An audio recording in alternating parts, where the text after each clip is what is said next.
실제로 이제 밀리의 서재 전체 매출의 99%가 정기구독 매출에 기반하고 있기 때문에 이 같은 한계는 진짜 회사한테는 이제 심각한 문제가 될 수 있고 또 한 가지 말씀을 드리면은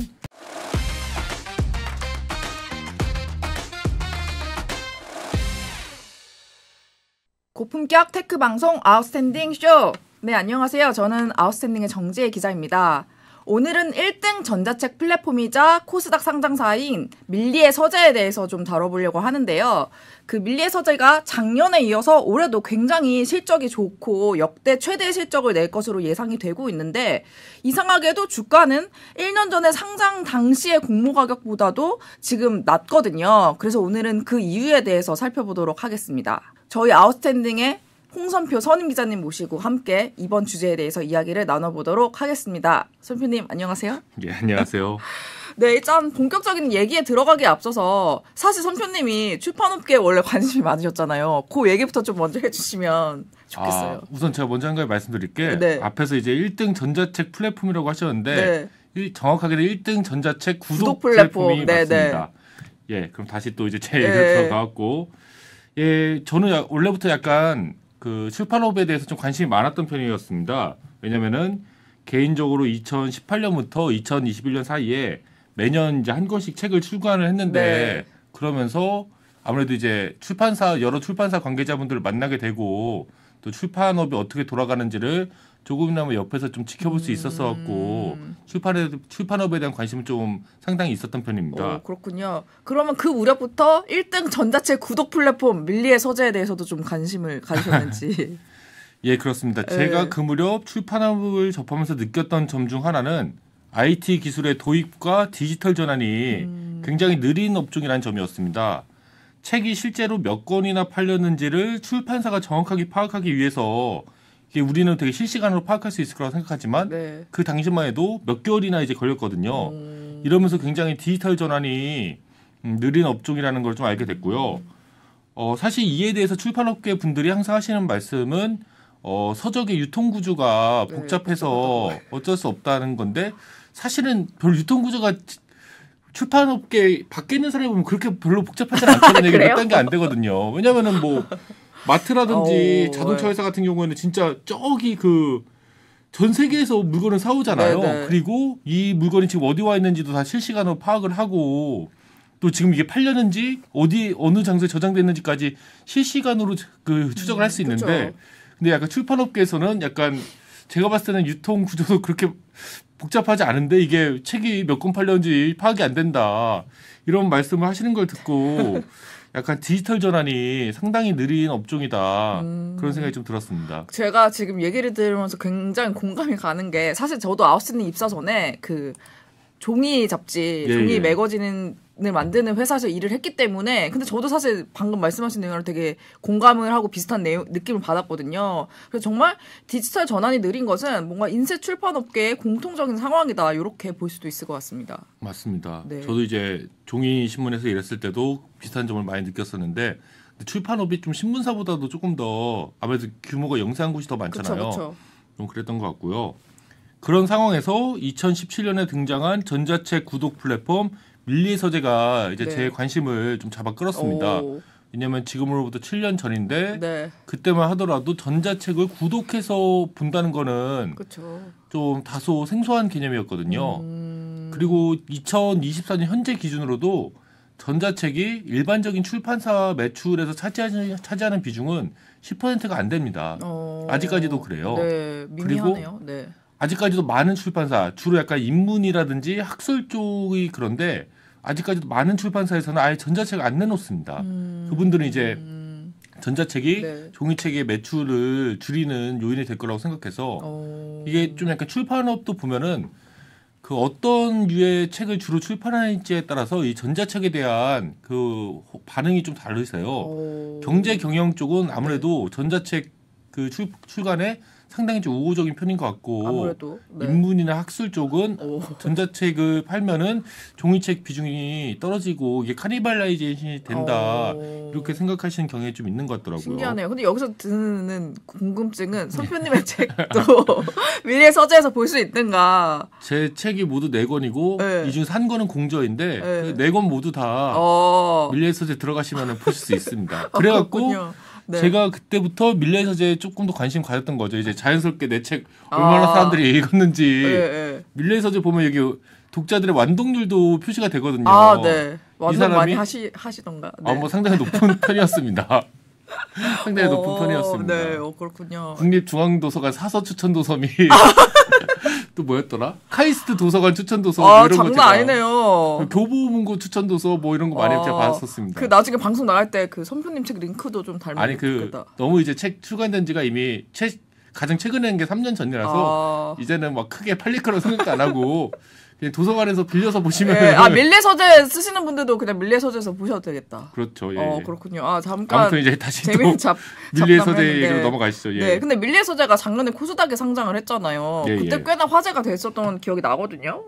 그렇지. 2023년 11월 코스닥에 상장을 했고 이렇게 뭐 물론 사업 초기부터 투자를 꽤 받긴 했으나 아무튼 이제 스타트업으로 그것도 약간 출판업은 아니죠. 정확히 출판업 아니고 텍스트 콘텐츠를 기반으로 한 회사가 약간 상장을 했다는 면에서 좀 많은 관심을 끌었습니다. 특히 이제 작년 말도 지금과 뭐 크게 다르지 않게 공모 시장이 약간 얼어붙었던 상황이기 때문에 그래 더 이제 좀 눈길을 끌었었고 이번 방송에서는 그동안 이제 꾸준히 밀리의 서재를 제가 지켜본 그 작가로서의 입장과 그리고 이제 저희 아웃스탠딩 경제 기자로서의 그런 시선으로 한번 이야기를 한번 나눠보도록 하겠습니다. 다각적으로 뜯어볼 예정인데요. 그럼 지금부터 하나씩 살펴보면 좋을 것 같습니다. 일단은 가장 먼저 얘기할 게 아무래도 가장 최근에 발표된 실적부터 얘기하는 게 순서가 아닐까 싶습니다. 그렇죠. 일단 지금으로서 구할 수 있는 가장 최근의 실적은 지난 1분기부터 3분기까지의 누적 실적입니다. 그러니까 9개월 동안의 실적이죠. 2023년 9개월 동안에. 이 기간 동안 밀리의 서재는 531억 원의 매출과 97억 원의 영업이익을 기록했는데요. 지난해 같은 기간보다 그러니까 2023년 1월에서 9월 사이의 기간보다 매출은 30.7%, 영업이익은 29.6% 증가했습니다. 보시면은 매출 증가폭과 영업이익 증가폭이 거의 동일하다는 사실을 알 수 있잖아요. 그러게요. 근데 그 이유는 구독 기반의 사업 모델 때문입니다. 2024년 1분기부터 3분기 사이에 누적 기준으로 밀리의 서재 전체 매출에서 정기 구독 매출이 차지하는 비중은 99%입니다. 그러니까 모든 매출이 다 구독료에서 나온다고 이제 이해하시면 되는 거죠. 그렇기 때문에 구독자가 늘어나면 당연히 그 늘어난 거에 비례해서 매출이 늘어나고 또 구독자가 한 명당 그 비용이 있을 거 아니에요. 이 사람을 위해서 나가는 비용. 그렇기 때문에 그게 이미 정해져 있기 때문에 거의 매출이 늘어난 만큼 일정한 비율로 영업이익도 거의 이제 비례해서 증가하는 이런 모습이 나타나고 있다고 보시면 됩니다. 이해를 했습니다. 제가 아까 소개를 할 때 밀리의 서재가 작년에 이어서 올해도 최대 실적 경신한다 이렇게 말씀을 드렸거든요. 그럼 작년 실적이 어땠는지 좀 얘기를 해주시면. 2023년 매출은 2023년 연간 매출은 566억 원, 영업이익은 104억 원이었는데요. 2024년에는 이미 3분기 누적 기준으로 거의 이제 지난해 12개월 동안의 실적과 육박하는 그런 성과를 거뒀습니다. 그렇기 때문에 지난해에 이어 올해에도 당연히 이제 역대 최대 실적을 경신할 것으로 예상이 됩니다. 밀리의 서재는 2023년 그러니까 작년에도 전년 대비 그러니까 2022년 대비 매출은 23%가 올랐고 영업이익은 149%가 올랐어요. 그래갖고 역대 최대 실적 경신을 했는데 이 같은 추세가 이제 올해도 계속될 것이다. 근데 한 가지 제가 좀 말씀드리고 싶은 건 밀리의 서재 같은 데는 되게 초기 기업이기 때문에 아직도 그 역대 실적을 계속 그 경신해 나가는 게 막 그렇게 어려운 일은 아니잖아요. 예를 들어서 삼성전자가 역대 최대 실적을 경신하는 거는 사실은 굉장히 어려운 일이지만 초기 스타트업이면은 회사가 조금씩 나아갈 때마다 사실 역대 최대 실적은 경신되는 거잖아요. 물론 코스닥 상장사 정도고 규모도 크지만 이런 측면도 있다. 그것도 당연히 말씀드려야죠. 예, 냉정한 시각까지 얘기를 해주는데 그래도 어쨌든 2년 연속 매출과 영업이익이 늘어난 거는 어쨌든 굉장히 청신호잖아요. 좋은 일이죠. 예. 예. 그러면 구체적으로 밀리의 서재가 돈을 어떻게 벌고 있는지를 좀 설명해 주시면 좋겠어요. 밀리의 서재 전체 매출의 99%는 아까 제가 말씀드렸듯이 네. 정기 구독료에서 나오는데 밀리의 서재 월간 구독료는 9,900원에서 11,900원 이 사이입니다. 9,900원이거나 11,900원인데 그리고 이게 정기 구독이라고 하면은 이제 많은 분들이 그냥 일반적인 개인 고객들이 네. 자발적으로 이렇게 구독을 하는 거다 이렇게 생각하시는 경우가 많잖아요. 하지만 사실은 그렇지가 않습니다. 그러면은 B2C 비중이 생각보다는 그렇게 막 엄청 높은 건 아니란 말씀이신 건가요? 아, 그렇죠. 어떻게 되나요?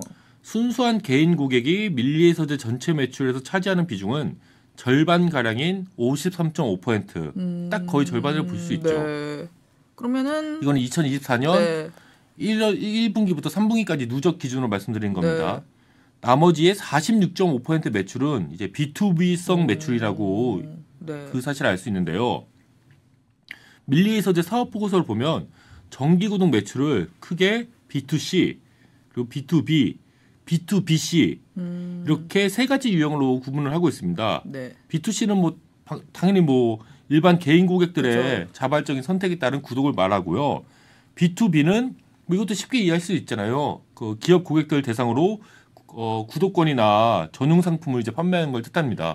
왜냐하면은 뭐 직원 복지나 교육 그쵸. 차원에서 맞아요. 독서를 이제 권장하기 위해서 밀리의 서재 이제 상품권을 좀 주는 구독권을 이제 제공하는 방식이죠. 기업이 사갖고 네. 자기들 조직원들한테 이제 조금 어려운 개념인 게 그렇게 어렵지는 않습니다. 사실 좀 생소한 개념인 게 B2BC라는 겁니다. 네. B2BC. 그거 뭔가요? 이거는 약간 B2B와 B2C가 합친 건데 일단은 파트너사, 그러니까 B2BC잖아요. 그러니까 B가 먼저 오는데 네. 파트너사의 중개를 한 번 거친 뒤에 C, 커스터머들한테 개인 고객들한테 상품을 판매하는 형식입니다. 네. 이거 근데 이렇게 말로 하면 복잡한데 쉽게 말씀드리면 이 B2BC 판매의 주요 파트너사는 통신사들입니다. 아, 네, 그러니까 네. 이해가 딱 되네. 통신사 어떤 특정 요금제를 사용을 하면은 밀리의 서재도 껴서 준다. 제가 그거거든요. 네. 그렇게 해서 네. 구독하고 계세요? 네, 네. 그런 게 많죠. 이제 무슨 뭐 요즘은 네이버도 많이 하잖아요. 뭐 네이버 멤버십. 맞습니다. 저도 네이버 멤버십 뭐 그거 4,900원씩인가 그거 내고 보고 있는데 뭐 좀 OTT 같은 건가 뭐 껴주더라고요. 저도 OTT도 주고 막 시리즈도 볼 수 있다고 하고 결합 상품이라고 이해를 하시면 됩니다. 아, 네. 뭐 저도 이제 제 케이스라서 굉장히 이해가 잘 KT를 되는데. 쓰시나 보죠? KT? 알뜰폰. 예. 네. KT 계열 알뜰폰. 네, 맞습니다. 예. 그러면 그 말씀 나온 김에 어떤 통신사랑 주로 하고 있는지 KT랑 하나요? 네, 네. KT를 많이 하는 이유는 네. 제가 뒤에서 말씀드릴게요. 근데 우선은 KT가 가장 활발하게 하는데 네. 이유가 있습니다. KT의 경우 밀리의 서재와 협약을 맺고 뭐 특정 요금제를 이용하는 고객에게 밀리의 서재 구독권을 이제 뭐 부가 서비스 네. 형식으로 제공하고 있는데 뭐 밀리의 서재만 제공하는 건 아니고 뭐 티빙, OTT 플랫폼 티빙이라든지 알죠. 그 음원 서비스 지니도 제공하고 있는데 뭐 네. 지니 같은 경우에는 지니뮤직 같은 경우에는 KT 그룹의 자회사거든요. 맞습니다. 이 지니뮤직의 이름을 좀 잘 기억해 두실 필요가 있는데 알겠습니다. 그리고 뭐 LG U 플러스도 약간 거의 비슷한 방식으로 이렇게 하고 있고 그리고 방금 지혜님이 말씀하셨듯이 KT 계열 알뜰폰 통신사도 이런 거 이제 제공을 해주고 있습니다. 밀리의 서재 같은 경우에는 2022년 그러니까 상장 1년 전인 2022년에 처음으로 흑자 전환에 성공했는데 네. 이렇게 통신사와의 협업을 통한 이런 B2BC 모델의 그 큰 이제 성장이 약간 흑자 전환을 이끌었다는 게 많은 사람들의 분석입니다. 네. 지금 어쨌든 밀리의 서재 구독자 중에 특히 KT 고객들 저 같은 그런 KT 고객들 비중이 높은 걸로 알고 있는데 특별히 KT랑 협업을 더 많이 하는 이유가 있잖아요. 그렇죠. 네. 현재 밀리의 서재 최대 주주는 밀리의 서재 지분 38.71%를 보유하고 있는 아까 말씀드렸던 KT그룹의 자회사인 지니뮤직인데요. 네. 이 지니뮤직이 2021년 9월에 여기를 인수한 이후 밀리의 서재를 인수한 이후 KT와의 협업이 본격적으로 진행되기 시작을 했습니다. 그러니까 2022년 초부터 약간 KT 그 요금제가 막 그 시작이 됐거든요. 요금제를 이제 결합하는 방식으로.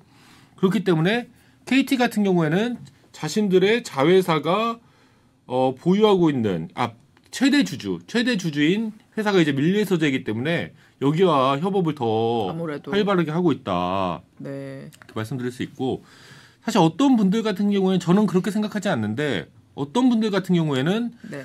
좀 이런 걸 두고 KT가 지니뮤직이 그 밀리의 서재를 인수한 다음에 그 다음부터 이제 막 KT 가입자들이 막 그 구독권을 주니까 이게 엄청 성장을 했었거든요. 네네. 근데 그게 상장 1년 전이 2022년에 있었던 일이에요. 네. 그리고 어떤 분들은 그 상장을 앞두고 이렇게 가입자 수를 갑자기 좀 그 급증시키기 위해서 약간 좀 크게 협업을 했다. 이게 꼭 부정적으로 볼 수 있는 건 아니니까. 뭐 근데 그게 뭐 사실이라고 하더라도 진짜 부정적으로 볼 건 아닌 것 같기도 하고요. 그렇군요. 아니 뭐 어떤 분들은 좀 약간 뭐 가입자 수를 뻥튀기 한 거 아니냐 이런 의견을 제시하기도 했는데 사실 이제 합법적으로 다 제공한 거고 돈도 그 기업 간 거래를 하는 거니까 그렇게 보기는 힘들죠. 그렇군요. 이거에 대해서는 제가 뒤에서 조금 다시 말씀드리겠습니다. 알겠습니다. 어쨌든 밀리의 서재가 여러 가지 노력을 많이 했어요. 그래서 어쨌든 전체 매출에서 B2B와 B2C 매출이 차지하는 비중이 굉장히 크게 늘어난 것으로 알고 있는데요. 그렇죠. 네. 실제로 사업 보고서를 보면은 밀리의 서재 매출에서 B2BC와 B2B 매출이 차지하는 비중은 최근 몇 년 사이 빠르게 늘어났는데요. 2021년에 66.1%에 달했던 B2C 매출은 2024년 1~3분기에 53.5%까지 줄어들었습니다. 이 줄어든 만큼 그런 그 비중은 약간 B2B와 B2BC가 차지하는 거잖아요. 2022년에 24.4%였던 B2BC 매출은 올해 같은 경우에는 33.7%로 2022년에 8.0%였던 B2B 매출은 지난 1~3분기에 11.8%로 그 비중이 늘어났습니다. 어떻게 보면 회사가 점점 그 B2B 매출의 비중이 높은 회사가 돼가고 있다. 그러네요. 이거는 뭐 통계적으로 나온 얘기니까요. 사업 보고서에 그렇게 말씀드릴 수 있습니다. 그렇다면 어쨌든 지금까지는 매출 비중을 봤는데 다른 지표들도 좀 보면 좋을 것 같아요. 회원수 같은 지표들도 사실 중요하잖아요. 밀리의 서재 홈페이지에 들어가면은 그 공식적으로 홍보하는 누적 가입자 수는 840만 명인데요. 그리고 밀리의 서재는 이와 함께 자사가 보유하고 있는 콘텐츠 수는 20만 권. 그리고 회사와 계약을 맺고 서적을 공급하는 파트너 출판사는 2,300곳이라고 홍보하고 있습니다. 근데 사실 그 누적 구독자 수라는 게 2017년 이후에 이제 밀리의 서재에 가입한 모든 회원들을 다 합친 숫자잖아요. 그래서 조금 정확도가 좀 떨어진다는 느낌이 있어서 현재 기준으로 밀리의 서재를 활성화되게 이용하고 있는 실 구독자라고 한번 해보겠습니다. 실 구독자 수는 얼마나 되는지. 이게 사업 보고서에도 나와 있습니다. 사업 보고에 나와 있어갖고 그 사업 보고서를 보면은 밀리의 서재의 2024년 3분기 말 기준 실 구독 회원 수는 90만 2천 명인데요. 이게 밀리의 서재를 실제로 구독하고 있는 회원이라는 뜻인데 이 숫자는 어떻게 출현했냐? 밀리의 서재를 구독할 수 있는 권한을 갖고 있는 모든 회원들 중에서 서비스를 한 번도 이용하지 않은, 그러니까 서비스에 한 번도 로그인 조차하지 않은 KT 이용자는 이제 제외한 숫자입니다. 왜냐면은 KT 이용자를 통해서 그 가입자 수가 거의 급증을 했기 때문에 급증했는데 사실 이들 중 상당수는 이 서비스를 단 한 번도 이용하지 않는 어떻게 보면 약간 허수라고 할 수 있을까요? 본인이 밀리의 서재 이용 권한이 있는지도 모르는 분이 상당히 많으실 겁니다. 제 생각에는. 그러면은 그 KT 이용자 수는 제외하는 게 상식에 맞다. 뭐 그래도 상식적으로 잘 추렸다. 뭐 이렇게. 뭐 사업 보고서에도 왜냐면 이게 밀리의 서재도 아는 거죠. 이것까지 더해서 하면은 이게 좀 지나치게 가입자 수를 좀 착시 효과를 보일 수 있다. 그렇기 때문에 본인도 이제 보정을 한 건데. 그런데 그렇다고 해서 이 90만 2천 명을 또 모두 실제 구독자 수로 보기에도 좀 힘든 부분이 있어요. 뭐죠? 아까 제가 말씀드렸잖아요. LG U+랑도 하고 다른 곳들하고도 이런 B2B 방출 많이 한다고. 그렇기 때문에 또 근데 아까 그 90만 2천 명은 KT에서 이용을 안 하는 사람들만 출연한 거지. LG나 뭐 그런 데는. 그런 데서는 그 사람들은 이제 아마 포함이 돼 있을 거란 말입니다. 그렇기 때문에 여기서도 좀 한꺼풀 더 벗겨내야 될 필요가 있고요. 또한 이제 밀리의 서재 같은 경우 처음으로 자사 서비스에 가입한 고객들한테는 한 달 무료 이용 권한을 주고 있어요. 그렇기 때문에 실제 서비스 이용에 돈을 지불하는, 그러니까 돈을 지불하고 실제로 서비스를 보는 실구독 유료 회원수는 이보다 더 적을 가능성이 높은 거죠. 그렇군요. 아니 저는 지금 사실 90만 2천 명 딱 두고 거의 100만이잖아요. 그래서 그렇죠. 상당한데 이랬는데 또 선표님 말씀을 듣고 나니까 그러면은 꽤나 실제 유료 구독자 수는 꽤나 적겠다. 그보다는. 그렇죠. 그리고 저도 약간 옛날에 밀리의 서재 그 한 달 이용하려고 하면 카드를 등록해야 되는데 네. 제가 그거 막 한 달 지나기 전에 해지하는 걸 잊어갖고 두 번인가 그 돈을 냈었습니다. 그럴 때는 캘린더에 캘린더에 알림 같은 거 해놨어야 되는데. 알림을 해놓으시면 됩니다. 저는 이제 개인적으로 약간 종이책 보는 걸 더 좋아해갖고. 저도 물성이 있는 게 좋더라고요. 아무튼 그랬고 다시 네. 얘기 들어가 볼게요.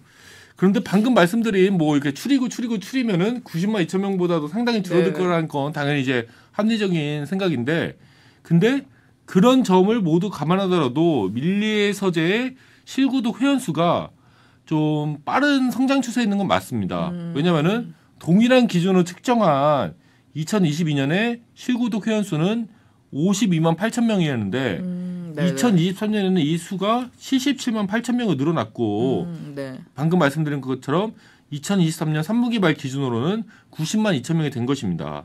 그렇기 때문에 약 2년 사이 실구독 회원수가 41.46% 동일한 기준으로 한다고 했다면은 어느 정도 이제 추세적으로는 상승하고 있다 이렇게 말씀드릴 수 있잖아요. 좋네요. 추세는 좋네요. 네네. 그리고 2023년 3분기 말 기준 밀리의 서재 이용자들의 유료 구독률은 38.3%, 재구독률은 86.6%에 달하고 있습니다. 그러면 숫자가 꽤 괜찮은 것 같은데 재구독률도 되게 높고 괜찮은 숫자라고 생각이 들고 아마 저 같은 사람들이 있을 거 있잖아요. 한 달 그 무료 이용한 다음에 그 신경 안 쓰고 있다가 뭐 아예 없진 않겠죠. 근데 제가 듣기로 밀리의 서재가 그 출판사들한테 지급하는 전자책 사용료를 좀 올린 걸로 알고 있는데 맞습니다. 일단은 2년 동안 일단은 성장을 많이 했잖아요. 네. 돈도 좀 더 많이 벌고 매출도 늘고 영업이익이 늘고 그 곳간에서 인신난다고 돈이 좀 생기니까 좀 이제 이런 재무적 성과의 확대가 서비스의 콘텐츠를 공급하는 출판사에 대한 뭐 보상 확대로 이어지고 있습니다. 그리고 이렇게 보상을 확대하게 되면은 당연히 기존에는 밀리의 서재하고는 이제 거래를 안 하던 출판사들도 밀리의 서재에 그 책을 납품하는 거를 고려해 볼 수밖에 없잖아요. 그쵸, 네. 한마디로 말해서 출판사에 돈을 더 많이 더 빠르게 지급함으로써 그 베스트셀러를 단기간에 확보하기 위한 그런 전략을 좀 펼치고 있는 것 같습니다. 그러면은 숫자로 얘기를 하면 좋을 것 같은데 구체적으로 얼마나 좀 대가를 올린 거예요? 이번 12월부터 그러니까 지난 10월에 한국 출판인 회의와 협약을 맺었고요. 그 맺은 협약 조건이 지금 2024년 12월 그러니까 이번 달부터 적용이 되고 있는데 정산 금액은 늘리고 정산 주기는 단축하고 그리고 공급률 기준을 이제 상향하는 내용인데요. 이에 따라서 출간된 지 얼마 안 된 신간 기준으로 이 책을 밀리의 서재 공급할 경우 최초 2년 동안 받을 수 있는 정산 금액이 기존에 비해서 17.2% 늘어났다. 그럼 많이 늘어났네요. 그럼 완전 출판사에서는 완전 밀리의 서재 짱이라고 막 이럴 것 같은데. 근데 또 제가 또 출판사분들하고 그 통화를 좀 해보면은 얘기해 보셨나요? 밀리의 서재가 출판사 매출에서 차지하는 비중이 막 뭐 10%가 넘거나 5%가 넘거나 그러지는 않는 것 같습니다. 매출 기준으로 왜냐면은 또 근데 뭐 이제 아무튼 늘어난 거는 그래도 많이 좋은 좋잖아요. 일이죠. 그리고 저도 지난번에 제가 갤럭시 탭을 하나 사갖고 전자책을 좀 볼까 해갖고 밀리의 서재 다시 또 이제 구독을 했어요. 구독했어요? 예. 몇 달 전입니다. 한 3달 전. 근데 저는 이제 경제 경영이라든지 좀 역사책 같은 걸 좀 좋아하는 편이잖아요. 알죠. 지혜님도 아시다시피 뭐 기업인 자서전이라든지.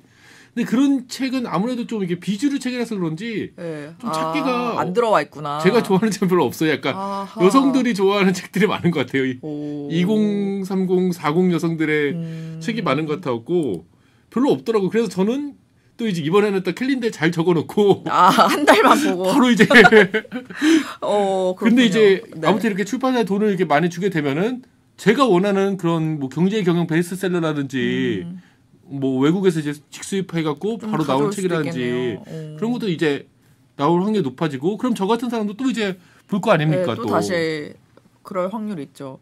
그래도 어쨌든 뭐 다른 데보다는 더 조건이 좋으니까 밀리의 서재가 더 정산 조건이 좋으니까 뭐 그거는 어쨌든 출판사 쪽에서 인지를 하고 그것도 있고 긍정적인 을 미치는 게 이제 저는 이제 출판사 분들하고 여러분들하고 통화를 해봤는데 지금 이제 밀리의 서재의 조건이 밀리에서 좀 좋은 조건을 제시하니까 다른 온라인 서점들도 약간 그거에 맞춰서 의식하는구나. 상향 평준화를 하려고 하는 모습이 나타나는데 밀리의 서재의 경우 비슷한 전자책 정기구독 서비스인 쌤을 운영하고 있는 교보문고보다 정산 조건이 더 좋습니다.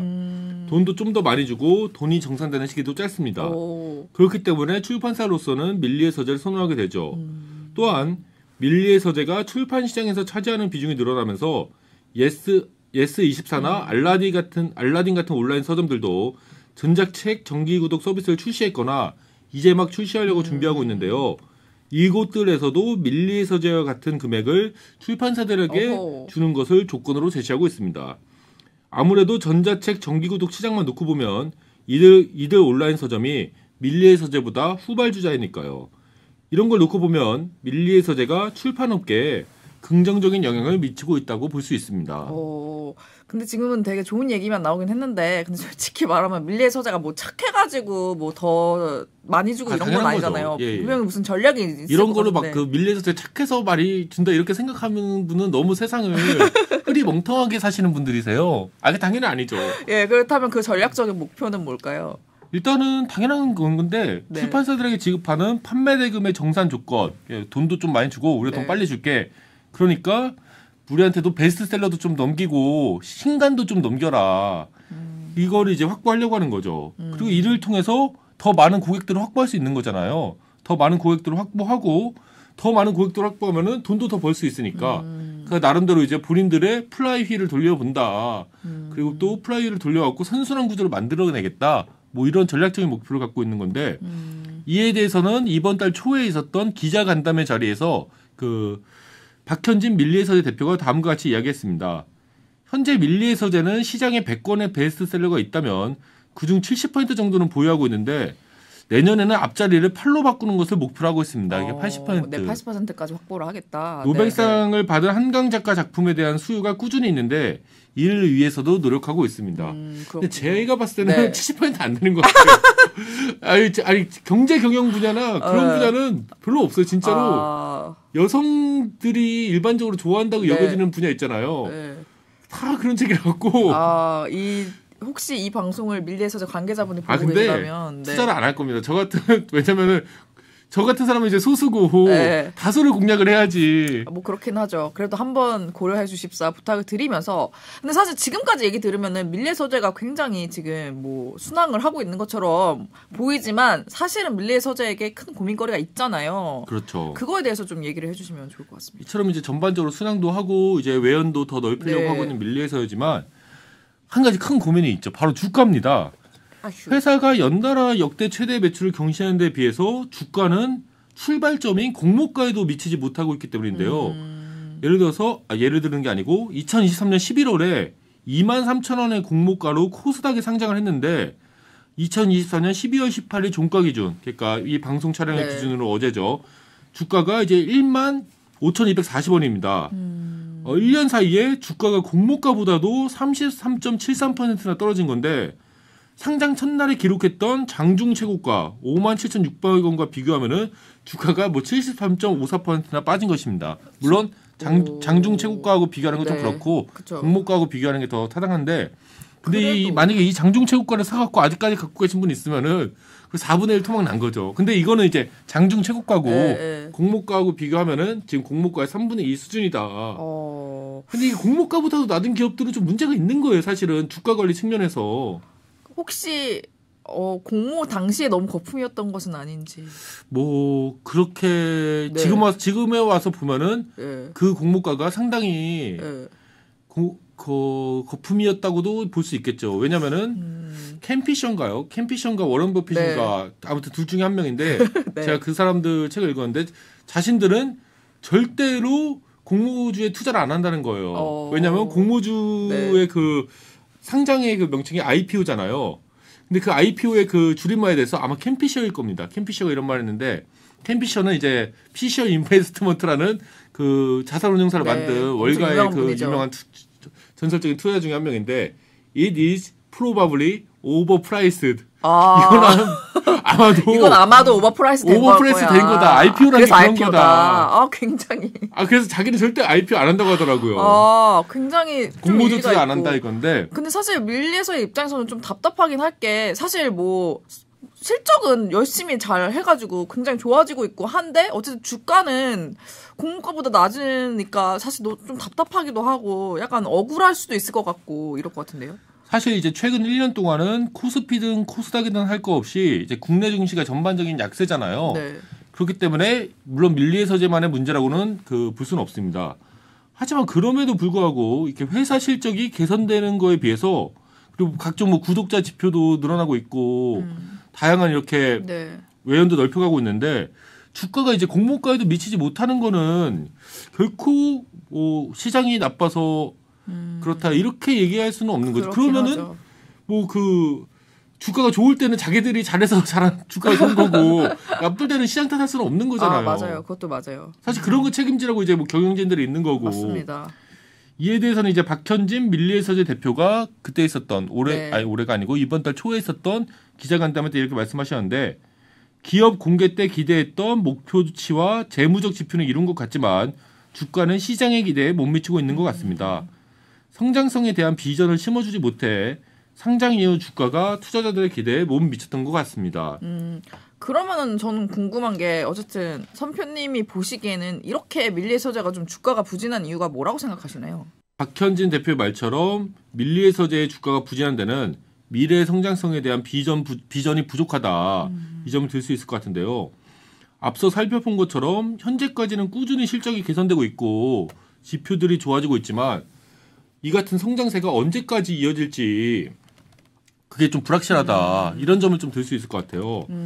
일단은 독서 인구 자체가 한정된 상황에서 마케팅을 통해서 신규 개인 고객을 확보하고 기업들과의 제휴를 통해서 단체 구독 고객을 확보하는 그런 일이 언젠가는 이제 한계에 부딪힐 수밖에 없잖아요. 그렇죠. 네. 보이지 않는 벽이 있고 분명히. 근데 이제 지금 빠르게 성장한다는 거는 그 보이지 않는 그 벽에 더 가까이 가고 있다는 뜻이고 실제로 이제 밀리의 서재 전체 매출의 99%가 정기 구독 매출에 기반하고 있기 때문에 이 같은 한계는 진짜 회사한테는 이제 심각한 문제가 될 수 있고 또 한 가지 말씀을 드리면은 2022년부터 시작된 그 구독자 수의 급격한 증가는 사실 이제 KT라는 든든한 그 그렇죠. 후원자의 후원 때문이었다. 근데 KT 이용자들한테 이제 뭐 구독권 주는 식으로 이제 엄청나게 늘린 거잖아요, 사실은. 그러면서 약간 매출도 늘리고. 근데 그게 언제까지 가능을 하겠냐. 그렇군요. 그것도 이제 생각해 볼 수 있는 거죠. 그러면은 사실 말씀하시는 내용은 굉장히 다 동의가 되고 그러면은 이제 정기 구독은 그렇게 키우되 밀리의 서재의 주요 매출원이 될 만한 신사업을 같이 키워야 될 것 같은데 사실 이거는 아직 발굴을 못했죠. 밀리의 서재는 상장 이후 뚜렷한 신사업 모델을 내놓지 못하고 있는데요. 원래 2024년 초에 출시하려고 했었던 웹소설 서비스는 아직까지 출시가 되지 못하고 있습니다. 이번 달 초에 있었던 기자간담회를 전후해서 네. 밀리의 서재에서는 내년도 신사업 및 신규 기능 출시 계획을 밝혔는데요. 네. 우선 내년 1분기에는 AI 챗봇과 대화를 나누면서 독서를 할 수 있는 AI 도파민 기능을 출시할 예정입니다. 이를 통해 네. 독자들의 체류 시간을 늘리고 독서에 대한 신규 이용객들의 흥미를 높일 예정인데요. 네. 근데 왜 표정이 이렇게 이거 별로 사실은 이 기능은 별로 요즘 들어서는 이게 5년 전쯤이면 몰라도 네, 요즘에 와서는 너무 옛날. 예, 뭐. 네, 여기까지 하겠습니다. 네. 또 얘기해 이제 주시죠. 비즈니스적으로는 현재 정기 구독료에 절대적으로 의존하는 수익 구조를 다각화할 예정입니다. 이제 밀리의 서재 그 출간 플랫폼 밀리로드라는 거 네, 아세요? 알아요. 네. 예. 그 밀리로드를 통한 출간을 늘림으로써 양질의 원천 지식재산권, 그러니까 IP를 이제 확보를 하고 오리지널리티 IP를 확보하고 이를 바탕으로 요걸 팔아갖고 해외 판권 수입도 올리고 2차 창작물 제작을 통해서 이런 지식재산권 비즈니스를 확장하겠다.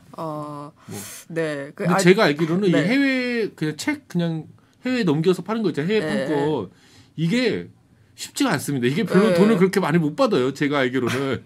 아니 제가 사실 표정 관리를 못해서 선배님이 웃으셨는데 사실 이제 신사업에 대해서 얘기하는 걸 쭉 들어보니까 솔직히 말하면은 뭐 엄청 고민을 했다거나 엄청 좀 현실감이 있다거나 사실 이런 생각 안 들거든요. AI는 그냥 AI가 핫하니까 붙인 것 같고. 보통 그런 생각이 많이. 네, 그래서 솔직히 듣기에 썩 뭔가 희망적이라는 생각이 들지 않고 또 방금 말씀하신 것처럼 뭐 외국의 IP 그거 하는 것도 뭐 그렇게 유의미한 큰 매출원이 될 수 있을까? 솔직히 이것도 잘 모르겠고요. 그렇죠. 약간 근데 뭐 네이버 같은 데도 열심히 그 웹툰 같은 걸로 하니까 이제 그런 것도 좀 벤치마킹을 하신 부분이 있는데 아무튼 이 같은 신기능과 사업 확장 전략 역시 기존의 비즈니스 모델과 크게 다르다고 보기는 힘든 게 사실이잖아요. 네. 그래갖고 밀리의 서재가 본인들의 실적에 걸맞는 주가를 달성하기 위해서는 수익 다각화 가능성을 증명하기 위한 보다 더 큰 노력이 필요하다. 이게 저와 그리고 다른 이제 업계 전문가분들의 일반적인 의견이라고 말씀드릴 수 있습니다. 아, 네. 정말 다각화된 노력이 필요할 것 같고요. 일단 선표님 오늘 방송도 준비해 주시느라 너무 고생이 많으셨고 일단은 제가 이제 밀리의 서재를 좀 안 좋게 말한 부분도 있잖아요. 혹시 제 책이 빠지는 건 아니겠죠? 농담입니다, 농담. 아유, 좀 그럴 리가요. 요즘도 달달이는 아니고. 좀 돈 들어오나요? 1년에 한 번씩 출판사에서 이제 얼마 팔렸는지.